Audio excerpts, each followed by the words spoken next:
Bienvenidos a su podcast de literatura y de filosofía favorito con comentarios. Seguimos con el hermoso libro La muerte de Iván Ilich de León Tolstoy. Ha estado bueno, se ha puesto cada vez mejor, la verdad. Al principio no me estaba atrapando tanto, pero ahora me siento muy feliz porque está muy bueno, se está poniendo interesante.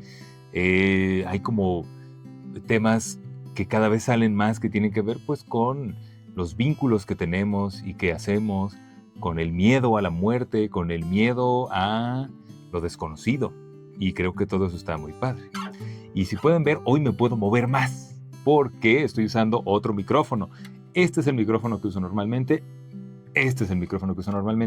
Y tiene una calidad fantástica. Cómprenlo todos. Es el AKG 420. Chulada de micrófono, me ha funcionado maravillosamente, pero creo que sí me tiene un poco así como un poco restrictivo porque tienes que tener un eje y está bien, así funciona y es de altísima calidad, entonces está muy bien.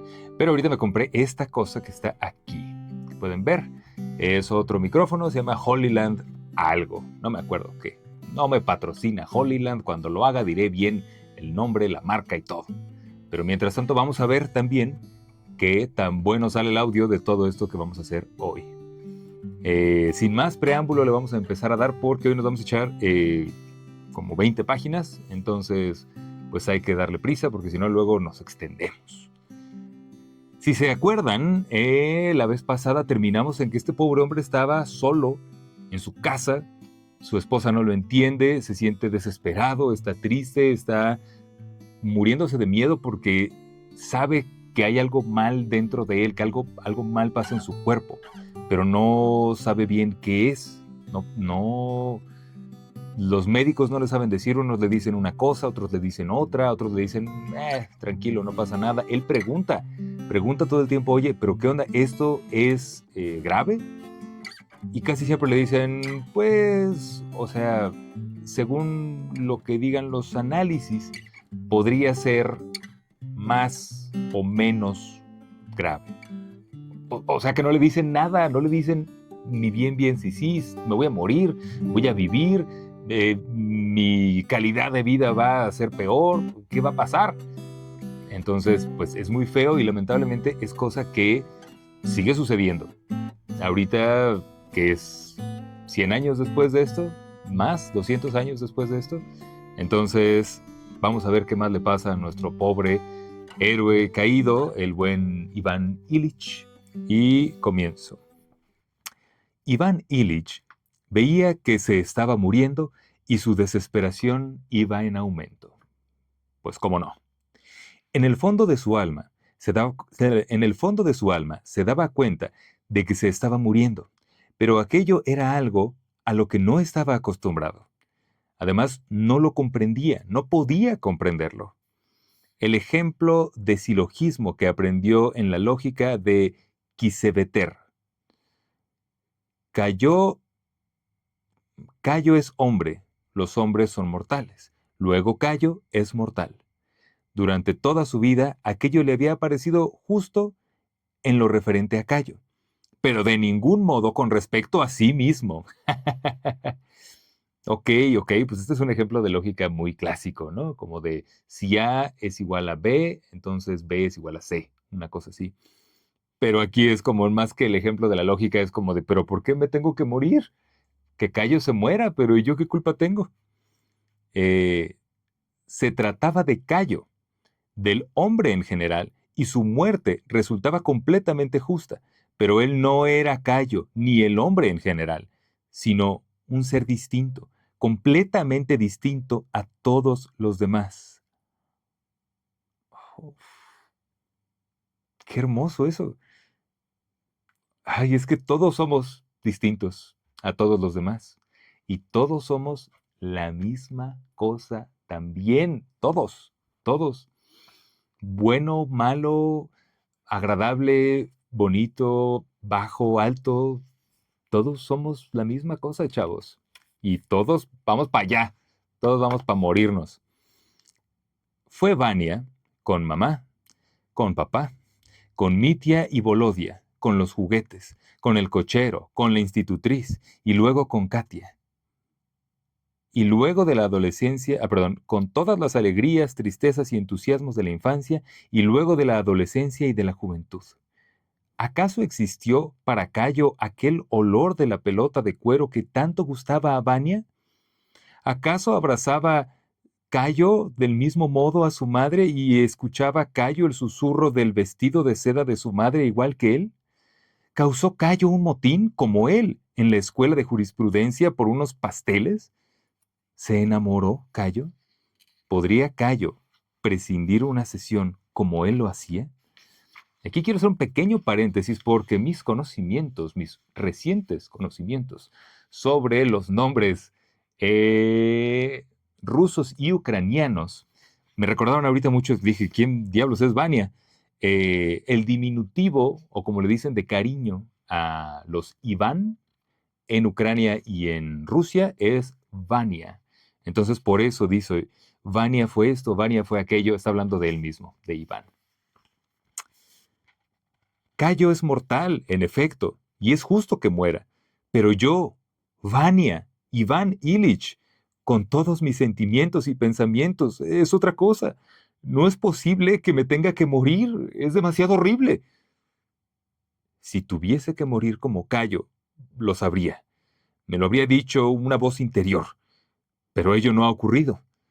Tanto yo como mis amigos comprendimos que no nos iba a ocurrir como a Cayo.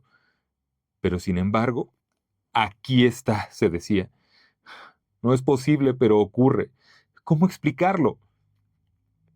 No lo podía comprender, y se esforzaba por alejar de sí mismo aquel pensamiento falso, erróneo y macabro, y trataba de sustituirlo por otras ideas acertadas y sanas.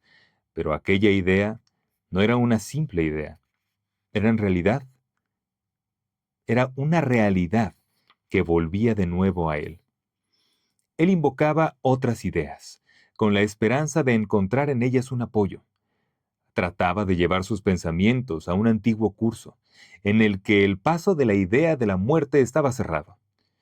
Pero, cosa rara, todo lo que antes velaba, ocultaba y destruía la conciencia de la muerte, ahora ya no podía producir el mismo efecto. Iván Ilich había pasado los últimos tiempos procurando restablecer el mecanismo de sus ideas que mantenían oculta a la muerte. Algunas veces se decía, voy a ocuparme de mi cargo, que prácticamente constituía toda mi vida, y acudía al juzgado. Tratando de alejar de su mente todas aquellas dudas, conversaba con los compañeros y, según su vieja costumbre, se sentaba abarcando distraídamente a la multitud con la mirada y apoyando sus manos enflaquecidas en el sillón de roble, también como de costumbre. Se inclinaba hacia un compañero, acercándole un expediente, murmurando unas palabras, luego levantaba rápidamente la vista, erguía el cuerpo, pronunciaba las consabidas palabras y comenzaba la sesión. Pero de pronto, el dolor en el costado, sin tener en cuenta el momento en que se hallaba la causa, daba comienzo a su causa. Causa. I don't know. Iván Ilich trataba de ignorarlo, pero el dolor seguía, y la muerte se erguía ante él y le miraba. Él permanecía asombrado. Sus ojos se oscurecían, y se preguntaba, ¿será posible que solo ella sea verdad? Holy crap, man. Asu. Hoy está bueno esto. Sí, ante darse cuenta de que la muerte es inminente, como que todo lo demás parece pues superfluo, parece X, como un sueño, como inventado, como una tontería. porque ahorita lo único importante es ella, en el sentido de la muerte. Wow, pero además, ¿será posible que solo ella sea verdad? ¡Qué frase! Sus compañeros y subordinados veían con sorpresa y pena que un juez tan brillante y sagaz como él se embrollara y se confundiera. Hacía un esfuerzo para serenarse, y como podía, llevaba la sesión hasta el final. Volvía a casa con la triste convicción de que los asuntos de su cargo no podían ya, como antes, librarle de ella. Y lo peor de todo es que ella lo atraía hacia sí. Y no para que hiciera algo, sino para que la mirase frente a frente a los ojos. Uf. No podía hacer nada contra aquello, y padecía horriblemente. Para escapar de aquella situación, Iván Ilich buscaba el consuelo de algo en lo que podía esconderse. Yo creo que en algo en lo que podía esconderse. Pero le servía por un tiempo muy breve, pues pronto su pantalla se hacía transparente, como si ella penetrase a través de todo y nada pudiera mantenerla oculta. Durante este último tiempo, al entrar en el salón que él mismo había decorado, en aquel salón, resultaba ridículo y penoso pensarlo, al que había sacrificado su vida, porque lo sabía muy bien. La enfermedad había comenzado con el golpe que se dio en él. Al entrar, veía, por ejemplo, un arañazo en la mesa barnizada. Buscaba la causa y la encontraba en la guarnición de bronce de un álbum, que se había doblado por el borde.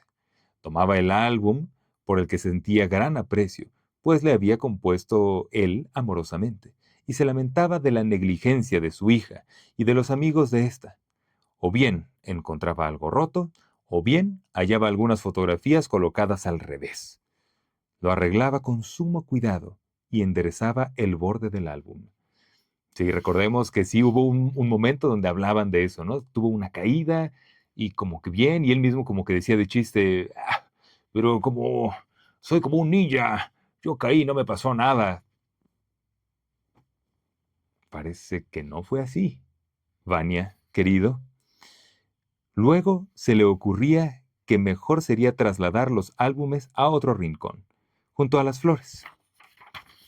Llamaba, uy, a un criado y luego venía a ayudar la mujer y la hija, mostrándose ambas en desacuerdo.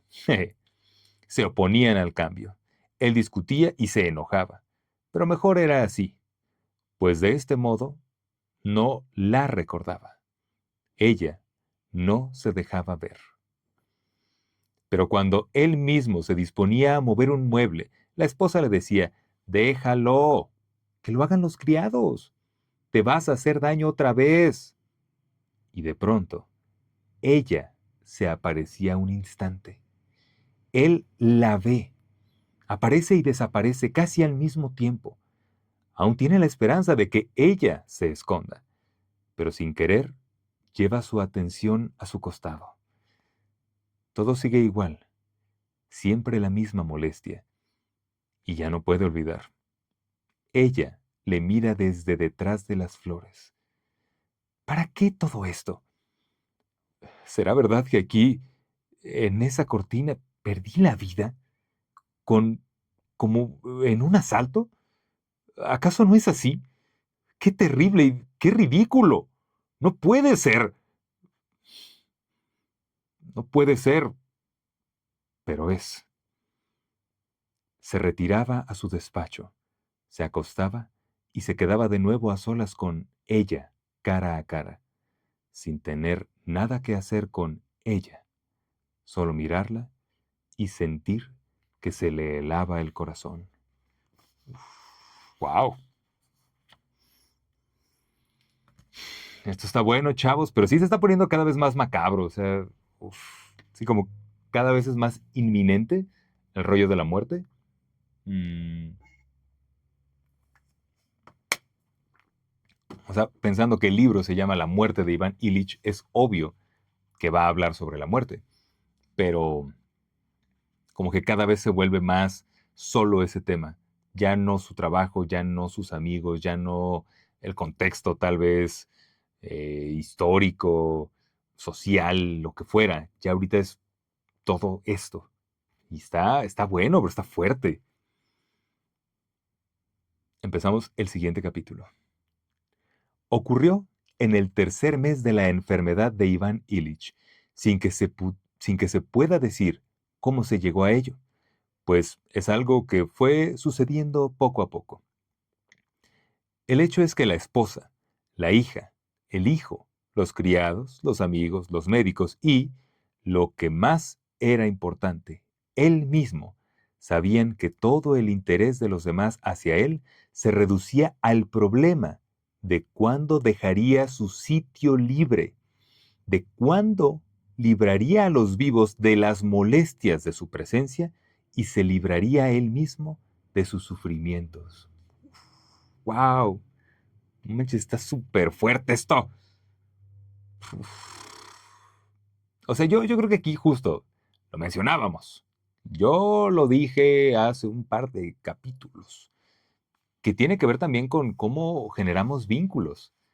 O sea, lamentablemente, si los vínculos que has generado durante toda tu vida, cuando estás enfermo, ya solo están como a la espera de que te mueras, a mí me hace pensar que tal vez no eran vínculos ni muy genuinos, ni muy eh, positivos, ni nada. Eran cosas, pues más que nada como por conveniencia.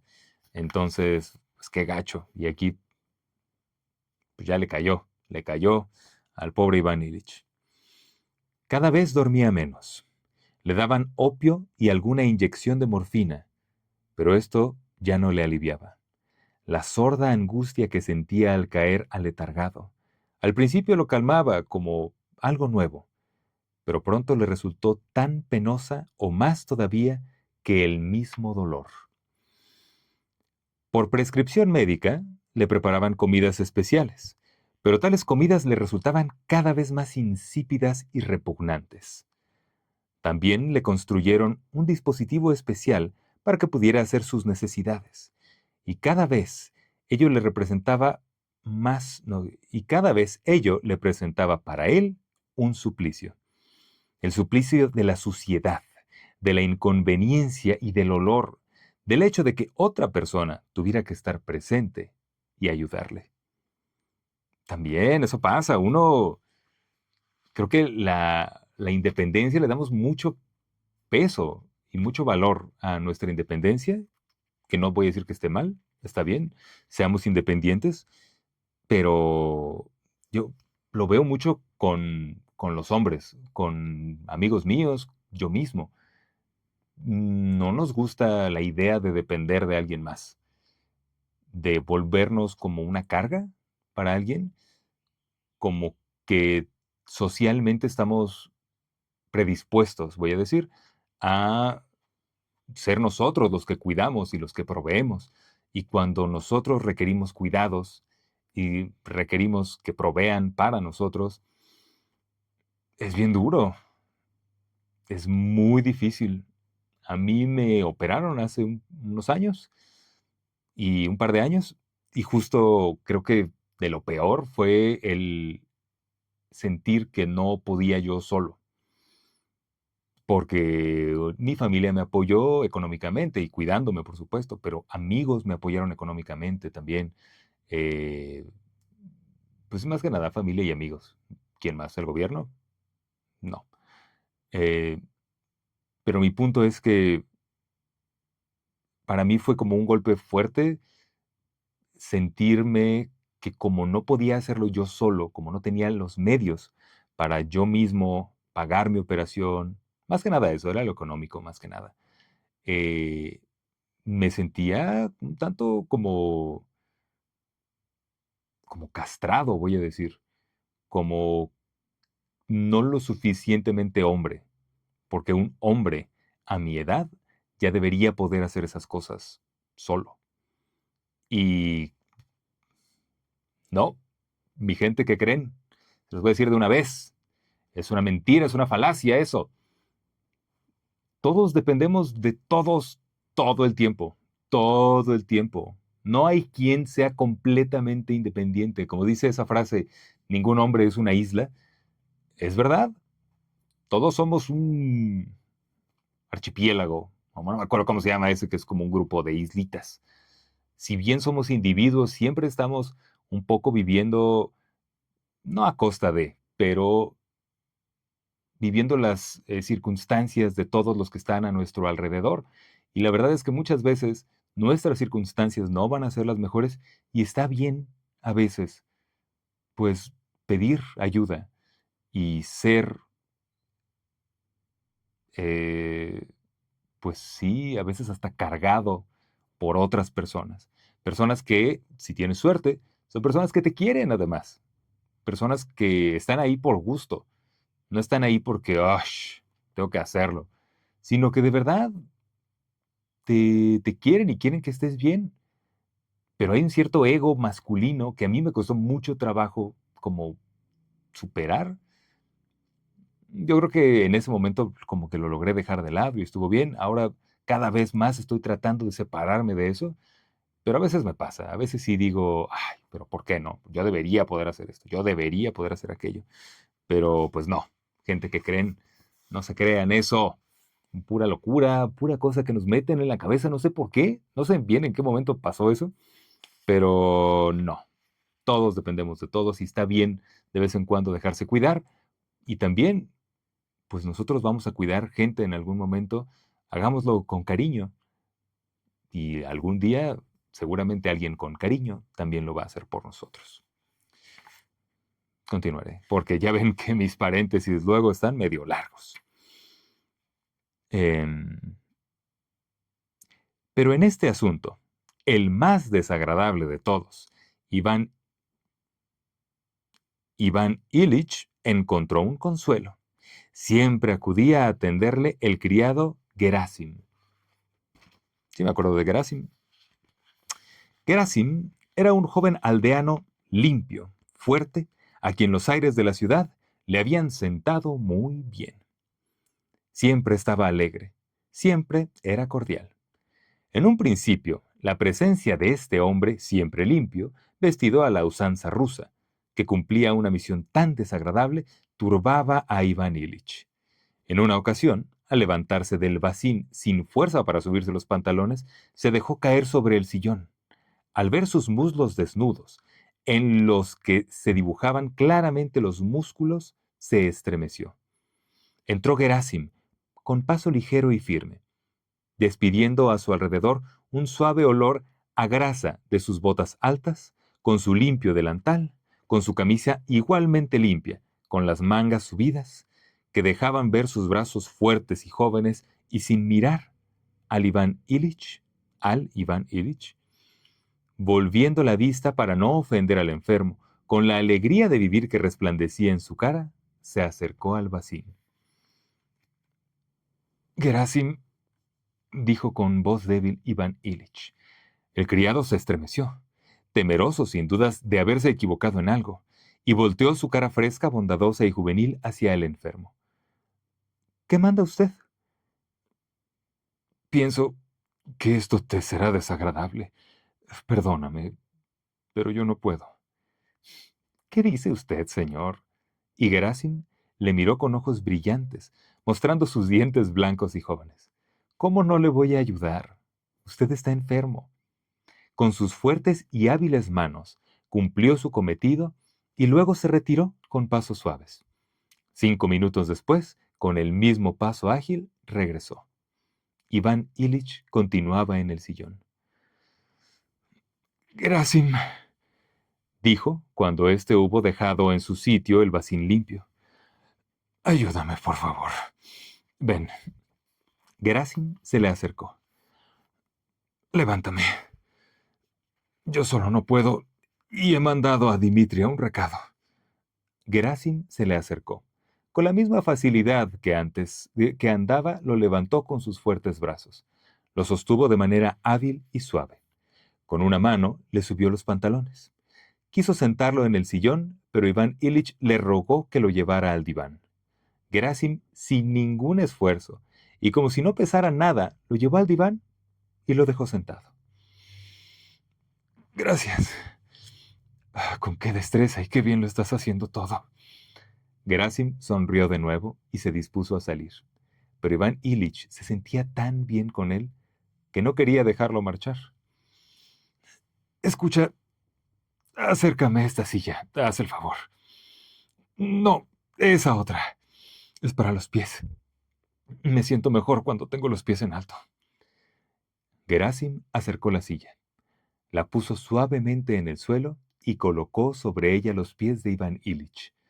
A este le pareció sentir algún alivio cuando Gerasim le levantó los pies. Me siento mejor cuando tengo los pies más altos, añadió Iván Ilich. Ponme debajo también ese cojín. Gerasim lo hizo. Otra vez le levantó los pies y los puso en su sitio. De nuevo, Iván Ilich se sintió más aliviado, mientras Gerasim le sujetaba los pies con las manos. Cuando se los bajó, le pareció que se sentía peor. Gerasim, le dijo, ¿estás ahora ocupado?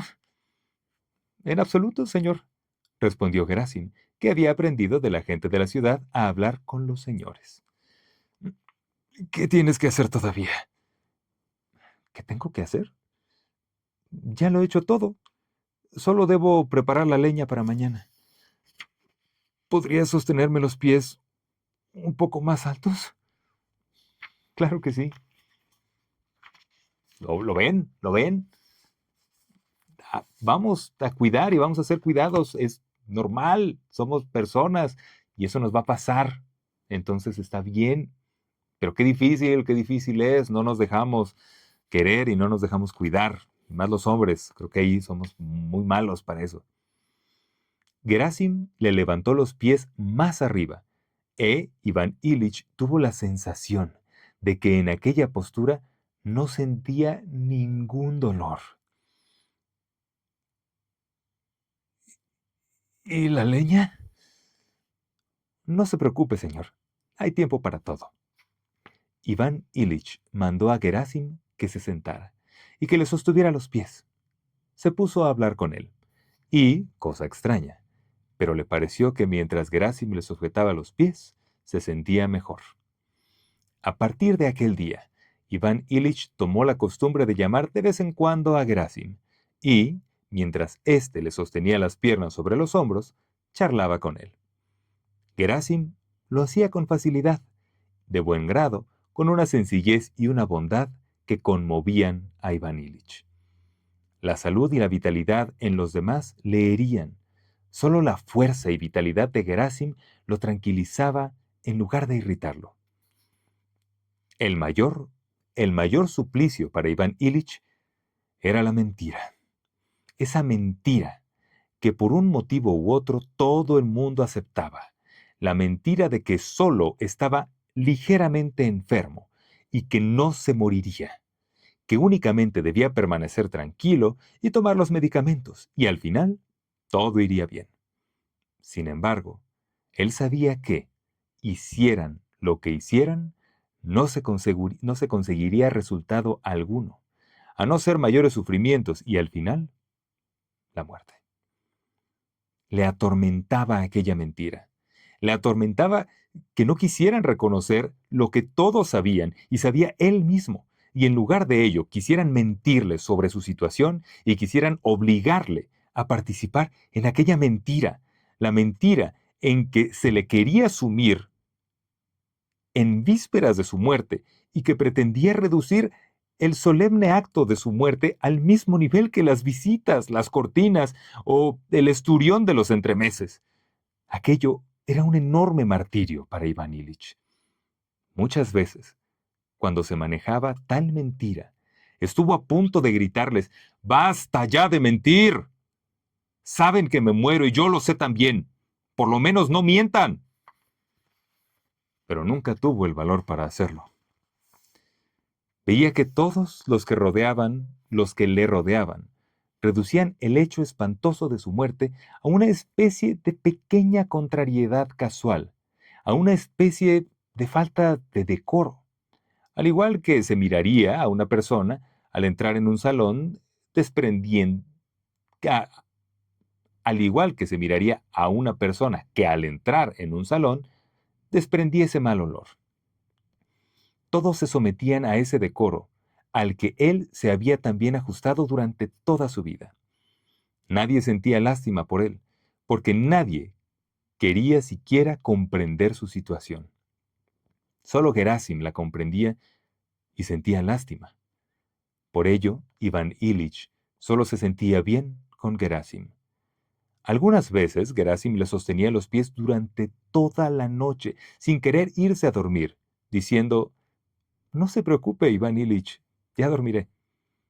Y algunas veces añadía tratándole de tú: «Si no estuvieras enfermo, pero así, ¿cómo no he de cuidarte?». Gerasim era el único que no mentía. Era el único que comprendía la situación sin tratar de disimularla. Sencillamente sentía compasión de su señor, enfermo y débil. Incluso, una vez dijo abiertamente, cuando Iván Ilich quiso mandarlo a dormir: «Todos hemos de morir. ¿Por qué, pues, no dar una mano?». Con estas palabras, quería decir que el trabajo no le pesaba, porque lo hacía para un hombre que se estaba muriendo y tenía la esperanza de que también, en su momento, alguien le ayudaría del mismo modo a él. Aquí está, chavos, si no me creen a mí, créanle a este ruso de hace 200 años. Así es esto. Y tranquis, ni modo, no nos gusta que nos cuiden, yo sé, pero a veces está bien. Además de esta mentira, y como consecuencia de ella, lo más doloroso para Iván Ilich era que nadie tuviera compasión de él como habría deseado. En algunas ocasiones, después de grandes suplicios, lo que más deseaba, por mucho que le avergonzase reconocerlo, era que alguien lo tratase con cariño, como se trata a un niño enfermo. ¿O será esto? ¿Será esto entonces lo que nos pasa a los hombres? Que tal vez secretamente sí queremos que nos cuiden, pero es que nuestro ego, como que sí, el no sentirnos menos hombres.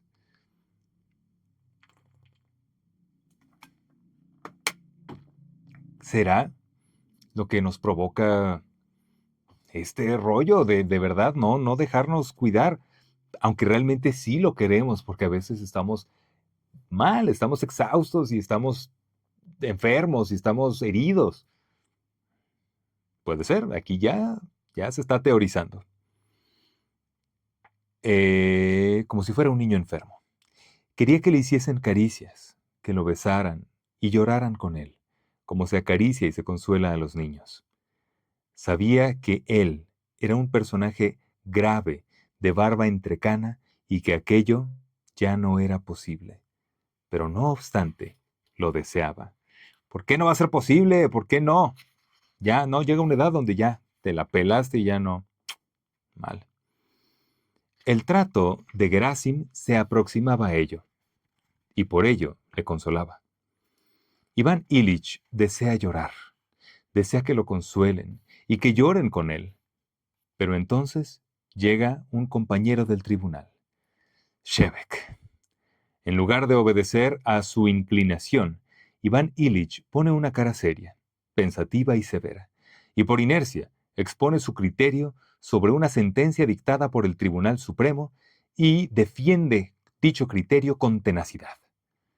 Esta hipocresía en torno suyo y en él mismo es lo más ponzoñoso. Es lo que más emponzoñó los últimos días de Iván Ilich. Sacarrácatelas, triquitrácatelas, como dijera mi amigo Olin. Yo diría triquitrácatelas. Pues sí, es que es difícil. Yo creo que también es, bueno, no creo que más bien es, pues lo que están mencionando aquí es, la verdad, un mecanismo de defensa. A veces no queremos aceptar ciertas cosas. Y como no queremos aceptar esas cosas, pues nos hacemos mensos. Y este vato, Iván Illich, vaya que es bueno para hacerlo. Entonces, pues es eso. A nadie nos gusta sentirnos vulnerables y entonces él, pues lo rechaza utilizando su trabajo y su, no sé, posición, su dinero, su estatus. Siguiente capítulo, y con este capítulo vamos a cerrar por hoy, porque además este capítulo está un poquito más largo, son como 10 paginitas. Era por la mañana. El único signo de ello consistía en que Gerasim había salido. Entrando el criado Piotr, que apagó las velas, corrió las cortinas y se puso a hacer la limpieza. Daba lo mismo que fuera mañana o tarde, viernes o domingo. Todo daba lo mismo. Siempre era la misma cosa. Siempre el mismo dolor agobiante que no cesaba de atormentarle ni un solo instante. La conciencia de que la vida se le iba, sin haberse ido aún del todo. La proximidad de la muerte, horrible y odiada, que constituía la única realidad auténtica y la mentira de siempre. ¿Qué importancia podían tener los días, las semanas y las horas del día? ¿Desea que le sirva el té? Necesita el orden. Los señores deben tomar el té por la mañana, pensó. Pero se limitó a decir, no. ¿Desea que lo traslade al diván? Tiene que arreglar el cuarto, yo le molesto, soy la suciedad, el desorden, pensó. Pero se limitó a decir, no, déjame. El criado se entretuvo por un poco todavía. Iván Illich extendió la mano. Piotr se le acercó servicial. ¿Manda algo el señor? El reloj. Piotr le entregó el reloj, que estaba allí mismo, al alcance de su mano. Son las 8:30. ¿Aún no se han levantado? Perdón. Son las 8:30. Tengo que sufrirlo más cuando es Iván Illich. Son las 8:30. ¿Aún no se han levantado? Todavía no, señor. Vasily Ivanovich, el hijo, se ha ido al colegio. Pras- Praskovia Fyodorovna ordenó que la despertásemos si usted preguntaba por ella. ¿La llamo? No, no hace falta. ¿Y si probase un poco de té? Pensó. El té. Tráemelo. Piotr se acercó a la puerta. Iván Illich tuvo miedo de quedarse solo. ¿Cómo podría retenerlo? Sí, la medicina. Piotr, dame la medicina. ¿Por qué no? Es posible que la medicina también ayude a algo. Tomó la cuchara, bebió. No, no sirve para nada. Todo esto es un absurdo, es una estupidez, se dijo al sentir aquel sabor conocido y empalagoso. No, ya no puedo creer. Pero este dolor, ¿por qué este dolor? Si se calmara, aunque solo fuera unos minutos. Y exhaló un gemido. El criado volvió. No, anda, tráeme el té. Piotr se retiró. Al verse solo, Iván Illich gimió de nuevo.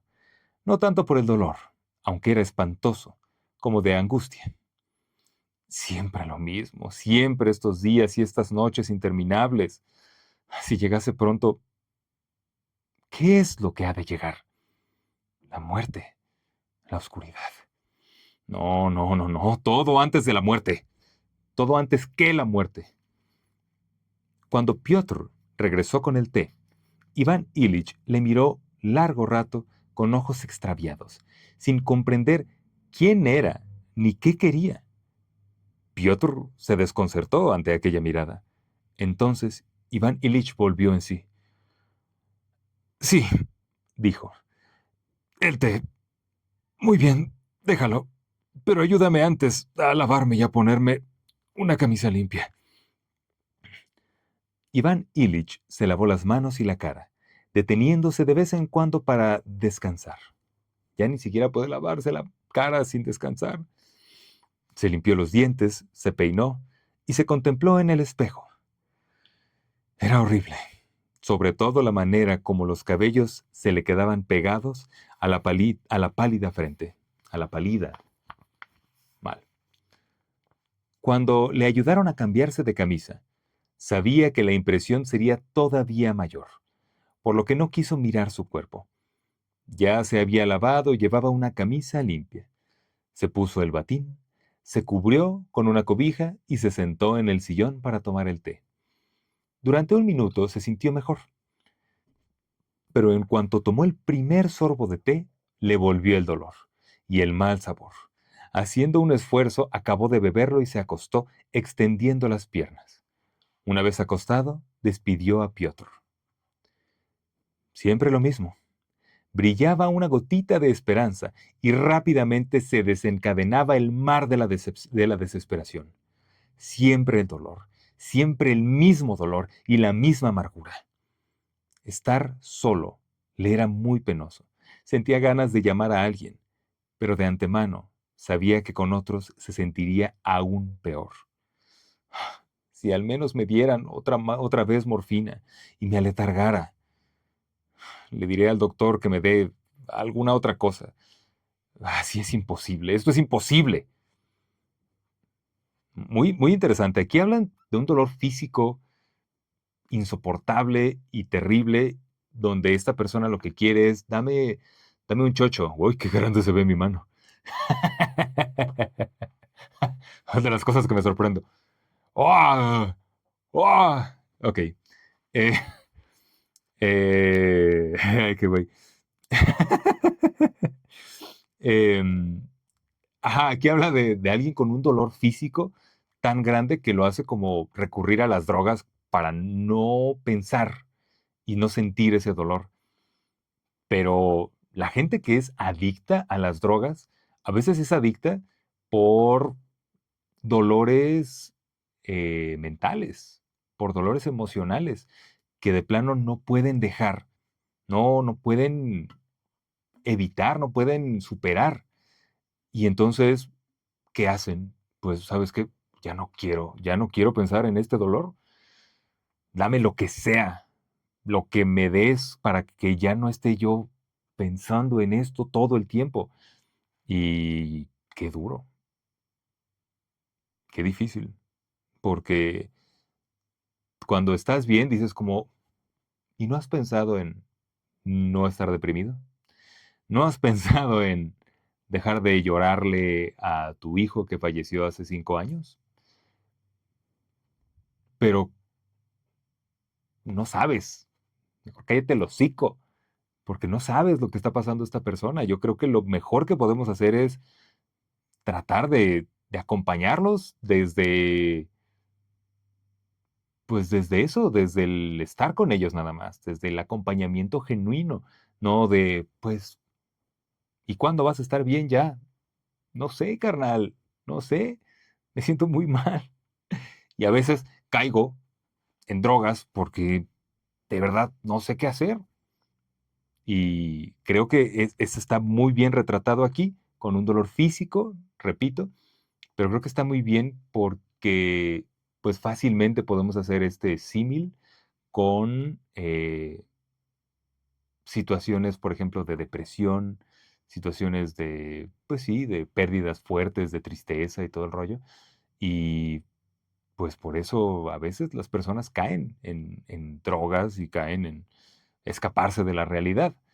Claramente, jóvenes, el consejo es no lo hagamos. A veces pues hay que aceptar la realidad y ver qué hacemos con ella, pero pues es difícil. Y decirle esto a alguien que realmente está pasando por algo es como, ay, ya, o sea, ya enfrenta la realidad, güey, vive. Pues, ¿de qué le va a servir? ¿Qué le va a ayudar? Son sus tiempos, déjalo, güey. No sé bien a qué venía esto, pero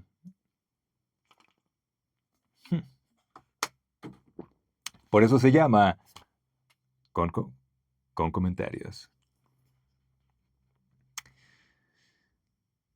Así pasa una hora y otra.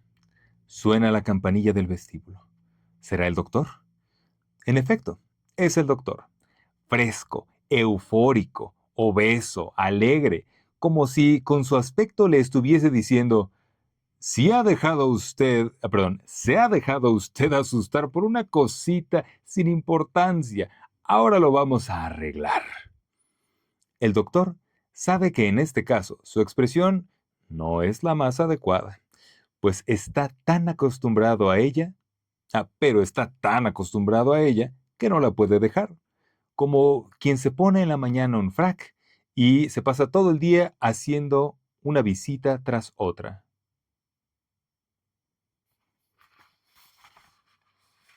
No sé, porque nunca me he puesto un frac. El doctor se frota las manos animoso y alegre. Estoy helado, ¿eh? Hace un frío tremendo. Eh, Permítanme que entre en calor.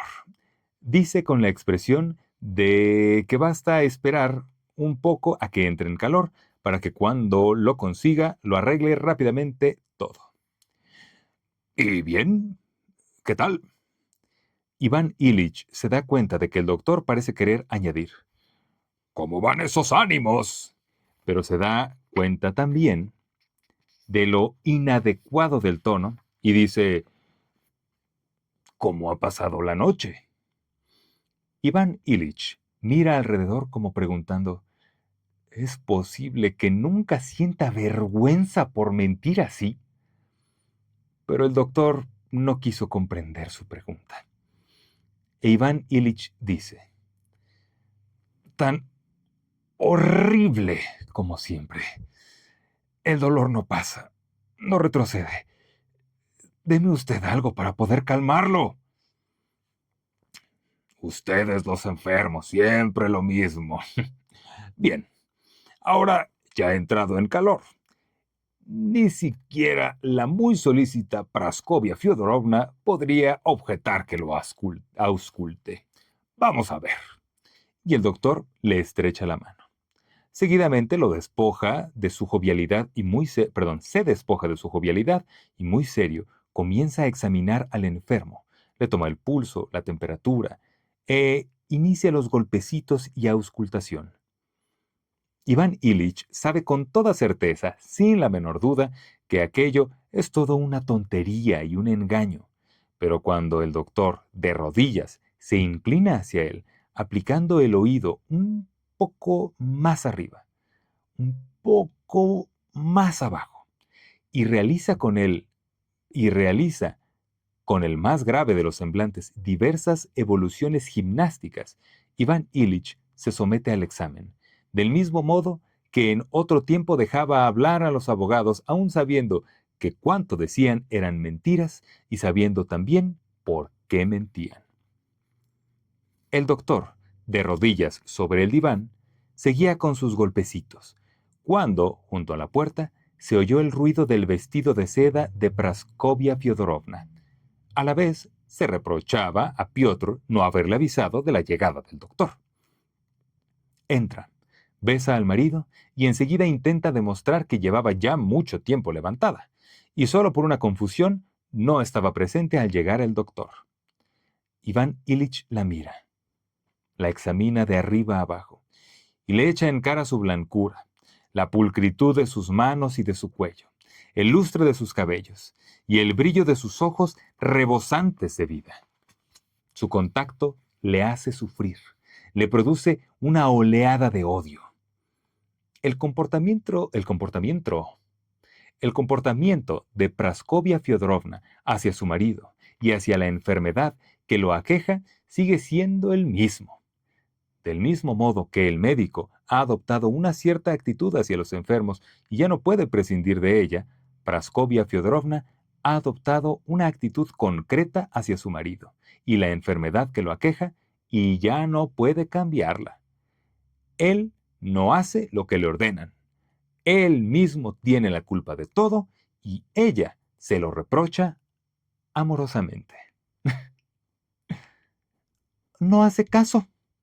No toma las medicinas a su hora y además se acuesta en una posición que seguramente le perjudica con los pies en alto. y contó cómo obligaba a Gerasim a mantenerle las piernas en alto. El doctor sonrió, entre afable y despectivo. ¿Qué quiere usted? Los enfermos tienen a veces tantas ocurrencias, pero debemos perdonarlos. Terminado el reconocimiento, el doctor miró el reloj, y entonces Praskovia Fyodorovna anunció a Iván Ilich que, aunque él no quisiera, habían decidido llamar al famoso doctor, quien con Mijail Danilovich, así se llamaba el médico de cabecera, lo reconocería de nuevo y examinarían juntos el caso. Y no te opongas, por favor. Lo hago por mí, añadió irónica, dándole a entender que lo hacía todo por él, y por ello no tenía él ningún derecho a negarse. Entonces era, lo hago por mí. Iván Ilich se calló y frunció el ceño.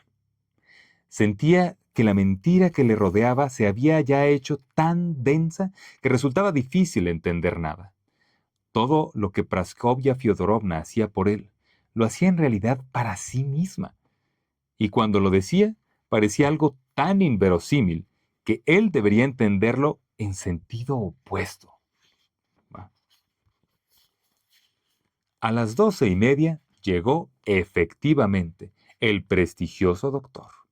De nuevo lo auscultaron y sostuvieron en su presencia y luego en una habitación contigua conversaciones trascendentales acerca del riñón y del intestino ciego, con preguntas y respuestas hechas en tal tono que en lugar de problema real de la vida y de la muerte, era ya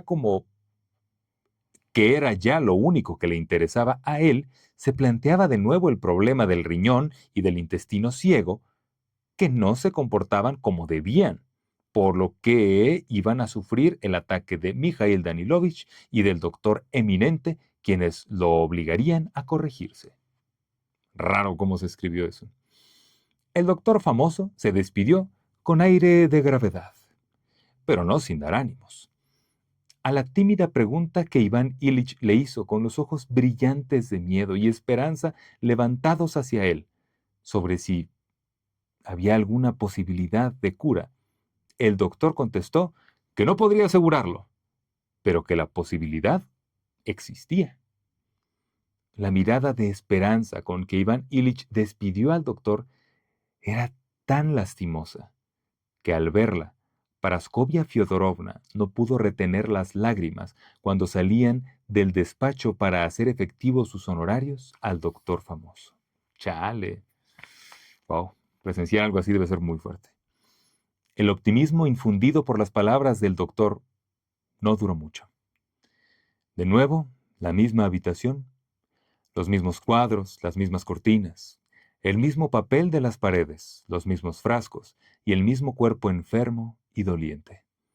Iván Ilich empezó a gemir. Le pusieron una inyección y quedó aletargado.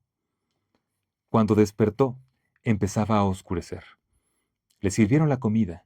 Con gran esfuerzo tomó un poco de caldo y de nuevo lo mismo. La noche se aproximaba. Después, como a las 7, entró Praskovia Fyodorovna muy ataviada, vestida con traje de noche, muy ceñidos sus abultados senos, y con señales de polvo en la cara. Ya por la mañana, le habían recordado que aquella noche irían al teatro. Estaba en la ciudad Sarah Bernhardt, y tenían un palco reservado, por insistencia del propio Iván Ilich. Lo había ya olvidado y su elegante vestido le ofendió.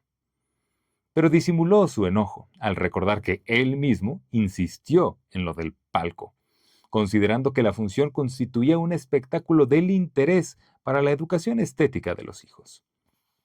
Entonces, un espectáculo de interés para la educación estética de los hijos. Praskovia Fyodorovna entró satisfecha de sí misma, pero al mismo tiempo sintiéndose culpable. Tomó asiento y le preguntó cómo estaba. Él vio que se lo preguntaba solo por preguntar algo, y no para enterarse, pues no había nada de lo que enterarse. Y empezó a hablar de lo que ella sentía necesidad de hablar. Por nada del mundo habría ido, pero el palco ya había sido reservado. Iba su hija y Petrishev, el juez de instrucción, novio de la hija, por lo que era imposible dejarlos solos. Le resultaría mucho más agradable quedarse con él, pero, ay, eso sí debería hacer todo. Pero eso sí, debería hacer todo cuanto el doctor había mandado. Eh, También Fyodor Petrovich, el novio, quería entrar. ¿Puede hacerlo? Y Lisa. Que pasen. Entró la hija, muy engalanada y escotada, haciendo ostentación de su joven cuerpo, mientras que a él el cuerpo tanto le hacía sufrir. Fuerte, sana, al parecer enamorada y enfurecida contra la enfermedad, los sufrimientos y la muerte que se oponían a su felicidad. Esto también lo mencionamos antes, que a veces cuando alguien le dice a otra persona, oye, pero mira, esto va a estar bien, ¿qué tal si haces esto? ¿Qué tal si haces aquello? A veces no es como tanto por ayudarle a esa persona, es más como por, estoy harto de que tus sollozos están eh, previniendo que yo esté feliz, que me están poniendo tristes tus tristezas. Entonces, ya por favor. Y aquí lo acaban de decir, más bonito que yo, la verdad. Entró Fyodor Petrovich, vestido de frac, peinado a la Copule, con el largo y vigoroso cuello estrechamente ceñido por la camisa. ¡Qué vigoroso cuello! Estrechamente ceñido por la camisa, con una enorme pechera blanca y los robustos muslos embutidos en estrechos pantalones negros. Llevaba el programa en su mano enguantada y un sombrero de copa alta. Tras ellos se deslizó también furtivamente el estudiante de secundaria, con su uniforme nuevo, con guantes y unas terribles ojeras cuyo significado conocía Iván Ilich. O sea, el estudiante de secundaria es el hijo, según yo. Siempre le había inspirado lástima a su hijo. Su mirada temerosa y compasiva era terrible. A Iván Ilich le parecía que, además de Gerasim, Vasia era el único que le compadecía y le comprendía. Vasia. Ay, ahorita vamos a ver si dicen el nombre bien de Vasia, porque Vasia estoy seguro que también es diminutivo, como Vania es de Iván. Todos se sentaron. Le preguntaron de nuevo cómo se sentía. Hubo un silencio. Lisa preguntó a la madre por los gemelos para ver el espectáculo. A los gemelos para ver el espectáculo. Se produjo un altercado entre madre e hija sobre cuál de las dos los había olvidado en alguna parte sin que recordaran dónde. Fue desagradable. Fyodor Petrovich preguntó a Iván Ilich si había visto a Sarah Bernhardt. Al principio, este no comprendió lo que le preguntaban y luego respondió, no. ¿Y usted la ha visto? Sí, en Adriana Lecouvreur, voy a decir. Perdón, mi teléfono me está diciendo que tenemos que echarle, sí, ya queda poquito. Pero que hay que apurarse porque ya me queda poca batería. En Adriana Lecouvreur. ¿Por qué no? Praskovia Fyodorovna dijo que es la obra en la que Sarah Bernhardt está mejor. La hija la contradijo, y comenzaron a hablar de la elegancia y del arte de Sarah Bernhardt, conversación que siempre es la misma. A la mitad de la conversación, Fyodor Petrovich miró a Iván Ilich y enmudeció. Lo mismo le pasó a los demás. Iván Ilich miraba al frente con ojos brillantes y muestras evidentes de irritación hacia los presentes. Había que salir de aquella situación, pero resultaba imposible. Era necesario romper el silencio como fuera. Nadie se decidía, y todos sintieron el horror de que de una manera u otra, la mentira impuesta por las conveniencias se quebrara y todos vieran claramente lo que estaba ocurriendo. Lisa fue la primera en decidirse. Quería disimular lo que todos sentían, pero se fue de la lengua. Sin embargo, si hemos de ir, ya es hora, dijo mirando el reloj, regalo de su padre, mientras dirigía al joven una sonrisa apenas perceptible pero significativa, cuyo sentido solo era conocido por ellos, y se puso en pie haciendo crujir el vestido. ¿Cómo va a crujir su vestido? ¿De qué está hecho? Se levantaron todos, se despidieron y se marcharon. Cuando hubieron salido, Iván Ilich tuvo la sensación de que se sentía mejor. La mentira ya no estaba ahí. Se había ido con ellos, pero el dolor se había quedado. El dolor de siempre y el miedo de siempre, que nada podía aliviar, empeoraba. De nuevo, los minutos siguieron uno tras otro, las horas tras las horas. Siempre lo mismo, y cada vez más terrible, más cerca del final inevitable. Sí, que venga Gerasim, respondió a la pregunta de Piotr. Triqui, trácatelas, mi gente, sácatelas. Pues esto ya casi se nos acaba. Ya vemos cada vez peor al buen Iván, al buen Vania Illich. Creo que, si bien no me sorprendió tanto estos capítulos como los anteriores, que me parecieron como más impresionantes por lo que se venía haciendo, siento que estos fueron muy similares. Pero están muy padres, están muy bien escritos y creo que frase a frase, mejor dicho, encontramos frases muy interesantes que desmenuzan un poco justo esta condición de saberse cerca de la muerte y cómo lo va viviendo y todo. A mí me parece que está muy bien, están muy interesantes todos, la forma en que lo dice, la forma en que está escrito, la relación que está llevando con los otros personajes, cómo mucho de lo que él piensa no lo dice. Y mucho de cómo yo creo que lo que él piensa, pues a veces todos lo hemos pensado. Como, ay, este no me entiende, o a qué le importa, o ya me va a decir lo mismo, y el miedo de saber o no saber, creo que me voy a morir. Entonces está padre, está muy interesante. Y este es el cuarto episodio. Mi gente, yo creo que nos queda uno más y se nos ha acabado.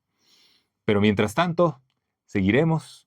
Yo soy Aldo Ramírez López, ya les había dicho, ya se la saben, si están escuchando esto seguramente ya escucharon alguno de los otros, pero soy Aldo Ramírez López.